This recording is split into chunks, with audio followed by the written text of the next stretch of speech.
Magandang buhay! Welcome to my mini vlog.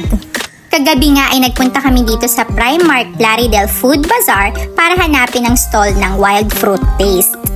Totoo ngang maraming mga stalls dito, kaya naman for the hanap ang mga person.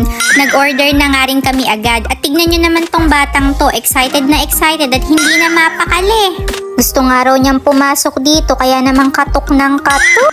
Dumating na nga rin ang aming order at kagaya pa rin ng dati, napakasarap talaga. Yummy! Made from natural fruits, kaya naman recommended for the kids and all ages. Wow! At talagang napasayaw pang mga batang ito habang umiinom. Napansin ko na nga rin na unti-unting naiiba ang shape ng straw nito. Alam niyo na kung bakit.